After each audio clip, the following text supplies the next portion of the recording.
আসসালামু আলাইকুম প্রিয় এসএসসি 2026 সালের শিক্ষার্থীরা, আশা করছি সকলে ভালো আছো। আমাদের 2026 সালের শর্ট সিলেবাস প্রকাশ করেছেন ঢাকা মাধ্যমিক এবং উচ্চ মাধ্যমিক শিক্ষা বোর্ডের chairman professor doctor Khandaker Ehsanul Kabir. আমরা জানো যে তপন কুমার সরকারের পরিবর্তে এখন প্রফেসর ডক্টর খন্দকার এহসানুল করিম রয়েছেন। আজকের ভিডিওটিতে তোমাদের এসএসসি 2026 সালের পরীক্ষার পূর্ণ বিন্যাসকৃত পাঠ্যসূচি অর্থাৎ সংক্ষিপ্ত সিলেবাসটি তোমাদেরকে জানাবো, প্লাস তোমাদের কৃষি শিক্ষা সাবজেক্টের সাজেশন এবং ব্যবহারিক খাতায় লেখার নিয়মটি তোমাদেরকে আজকের ভিডিওর মাধ্যমে জানিয়ে দিব। আজকের ভিডিওটি প্রত্যেকটি এসএসসি 2026 সালের শিক্ষার্থীদের জন্য খুবই গুরুত্বপূর্ণ এবং যারা নবম শ্রেণীতে পড়াশোনা করছো আমাদের কৃষি শিক্ষা সাবজেক্টের সাজেশনটি জানাও খুবই গুরুত্বপূর্ণ। তো বেশি কথা না বলে চলো শুরু করা যাক আজকের ভিডিওটি। দেখো, তোমাদের কৃষি শিক্ষা সাবজেক্টের বিষয়কোড 134। এটা হচ্ছে তোমাদের এসএসসি কৃষি শিক্ষা সাবজেক্টের সংক্ষিপ্ত সিলেবাসটি। আমরা প্রথমে আলোচনা করব তোমাদের কৃষি শিক্ষা সাবজেক্টের সংক্ষিপ্ত সিলেবাসটি নিয়ে। তোমাদের ব্যবহারিক অংশ থাকবে 25, তত্ত্বীয় অংশ থাকবে 75, সর্বমোট তোমাদের 100 নম্বরে পরীক্ষা অনুষ্ঠিত হবে। কৃষি শিক্ষা সাবজেক্টে তোমাদের প্রথম যে অধ্যায়টি রয়েছে, প্রথম অধ্যায় কৃষি প্রযুক্তি। এখানে তোমাদের প্রথম পরিচ্ছেদ ফসল নির্বাচন থেকে একটি ব্যবহারিক ক্লাস তোমরা করতে হবে। তারপরে তৃতীয়, চতুর্থ, তারপরে পঞ্চম, ষষ্ঠ, এগুলো তোমাদের শর্ট সিলেবাসে রয়েছে। এখন প্রথমে তোমাকে বুঝতে হবে তোমার এসএসসি 2026 সালের পরীক্ষার জন্য কোন কোন অধ্যায় রয়েছে আমাদের শর্ট সিলেবাসে। এর পরবর্তীতে আমরা কথা বলবো কিভাবে তুমি শর্ট সিলেবাসটি ডাউনলোড করবে। আগে দেখো তোমার কি কি অধ্যায়গুলো রয়েছে শর্ট সিলেবাসের মধ্যে। অধ্যায় 2 কৃষি উপকরণ। এখানে তোমাদের যে ইয়েগুলো রয়েছে, পরিচ্ছেদগুলো রয়েছে তোমরা দেখতে পাচ্ছ, চতুর্থ, পঞ্চম, সপ্তম, অষ্টম। এখানে যে অংশগুলোকে তোমাদের আংশিক দেওয়া রয়েছে সেগুলো আংশিক তোমাদের পড়তে হবে, সম্পূর্ণ পড়ার কোনো প্রয়োজন হবে না। কৃষি শিক্ষা সাবজেক্টের পড়াগুলো খুবই সহজ, তোমরা যদি একটু ভালো করে লক্ষ্য করো তাহলে তোমরা বুঝতে পারবে। এরপরে দেখো তোমাদের রয়েছে চতুর্থ অধ্যায় কৃষি উৎপাদন। এটি হচ্ছে আংশিক। আমাদের শর্ট সিলেবাসে আংশিক রয়েছে কৃষি উৎপাদন অর্থাৎ চতুর্থ অধ্যায়টি। এখানে পরিচ্ছেদ রয়েছে 1, 3, 5, 6, 8 এবং অষ্টমের ঔষধীয় উদ্ভিদ ও এর ব্যবহার। এই অংশগুলো রয়েছে তোমাদের চতুর্থ অধ্যায়ের জন্য। আশা করছি তোমরা বুঝতে পেরেছো। আজকের ভিডিওটি কেউ স্ক্রিপ্ট করবে না, প্রথম থেকে শেষ পর্যন্ত দেখার অনুরোধ রইল, কারণ আজকের ভিডিওতে তোমাদের কৃষি শিক্ষা সাবজেক্টের সিলেবাসের পাশাপাশি সাজেশন প্লাস তোমরা ব্যবহারিক রয়েছে তোমাদের এসএসসি 2026 সালের পরীক্ষার জন্য। ব্যবহারিক অংশটিও তোমরা ভালো করে দেখে যাবে। এরপরে তোমাদের পঞ্চম অধ্যায়টিও রয়েছে আংশিক।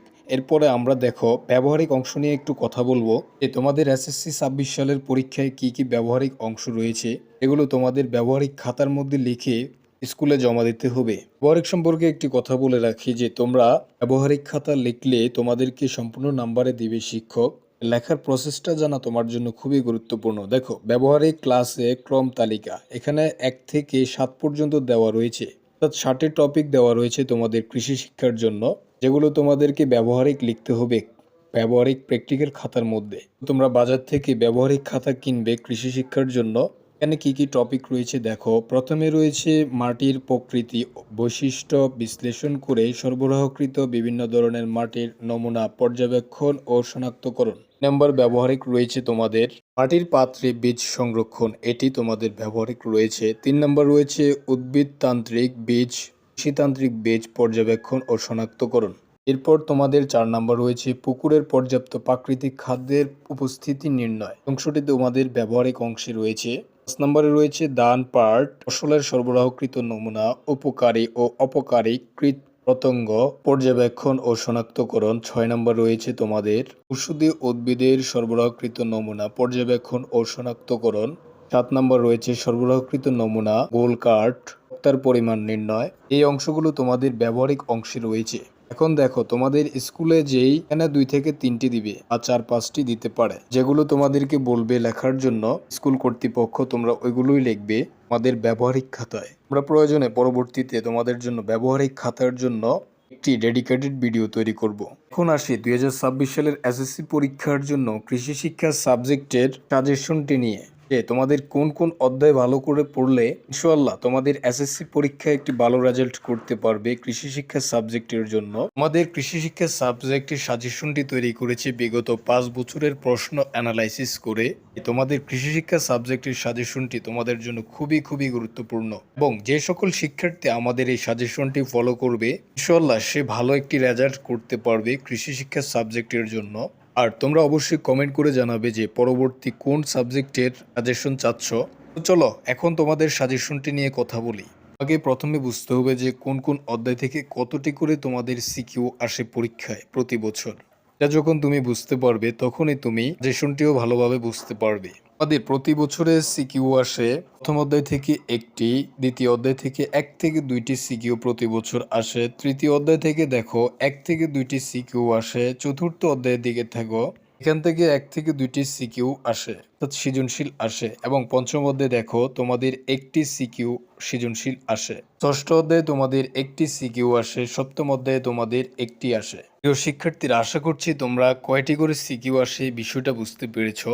এখন আসি মূল সাজেশনের বিষয়টিতে। এখন তুমি ইজিলি বুঝতে পারবে তোমার কোন কোন অধ্যায়গুলো পড়া উচিত সবচেয়ে বেশি গুরুত্ব দিয়ে। এখন তোমাকে তৃতীয় অধ্যায়টা পড়তে হবে এবং চতুর্থ অধ্যায় পড়তে হবে। কেন পড়তে হবে? 1 থেকে 2টি সিকিউ প্রতি বছর তৃতীয় অধ্যায় থেকে আসে। তো 2টি আসলো, প্রতি বছর 2টি করেই আসে।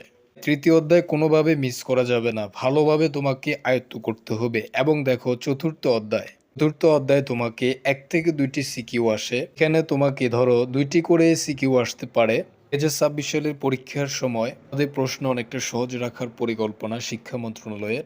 একটু ভালো করে পড়লেই তোমরা পারবে। চতুর্থ অধ্যায়টি তোমাকে মাস্ট বি পড়তে হবে, প্লাস তৃতীয় অধ্যায়টি তোমাকে পড়তে হবে। এখানে তোমাদের 2 4টি সিকিউ কনফার্ম হয়ে গেল। আমাদের পরীক্ষায় কয়টি সিকিউ আসবে তোমরা কেউ জানো কিনা অবশ্যই কমেন্ট করে জানাবে। পরে তোমরা আরো 2-1টি রাখতে পারো। দ্বিতীয় অধ্যায় এখান থেকেও 1 থেকে 2টি সিকিউ আসে প্রতি বছর। তো দ্বিতীয় অধ্যায়টিও খুবই গুরুত্বপূর্ণ। তৃতীয় অধ্যায়টিকে তোমরা 5 স্টার দিয়ে রাখো, তৃতীয় অধ্যায়কে তোমরা 4 স্টার দিয়ে রাখো এবং চতুর্থ অধ্যায়কে তোমরা 4 স্টার দিয়ে রাখো। এর সাথে তোমাদেরকে আরো 2-1টি অধ্যায় বেছে নিতে হবে। তোমরা চাইলে এর সাথে প্রথম অধ্যায় নিতে পারো, ষষ্ঠ অধ্যায় নিতে পারো, প্লাস তোমরা সপ্তম অধ্যায় নিতে পারো, যে কোনো একটি। তুমি তৃতীয় অধ্যায়, চতুর্থ অধ্যায় এবং দ্বিতীয় অধ্যায়ের পাশাপাশি তোমরা নিলে প্রথম অধ্যায়, তাহলে তোমরা ষষ্ঠ এবং সপ্তম অধ্যায় স্কিপ করতে পারো। অথবা ধরো তুমি তৃতীয় অধ্যায়, চতুর্থ অধ্যায় প্লাস তোমরা দ্বিতীয় অধ্যায়ের পাশাপাশি তোমরা নিতে পারো ষষ্ঠ অধ্যায়। তবে তোমাদের যে অধ্যায়গুলো সহজ লাগে তুমি ওই অধ্যায়গুলো নিবে। তবে তৃতীয় অধ্যায়, চতুর্থ অধ্যায় এবং দ্বিতীয় অধ্যায় কোনোভাবেই মিস করা যাবে না। যদি তুমি চাও যে তুমি A+ পাবে তাহলে তোমাকে এগুলো পড়তে হবে, মাস্ট বি। তার সাথে যে কোনো পছন্দের একটি অধ্যায় বেছে নিতে পারো। তো এগুলোই পড়লে তোমাদের কৃষি শিক্ষা সাবজেক্টে A+ কনফার্ম হবে ইনশাআল্লাহ।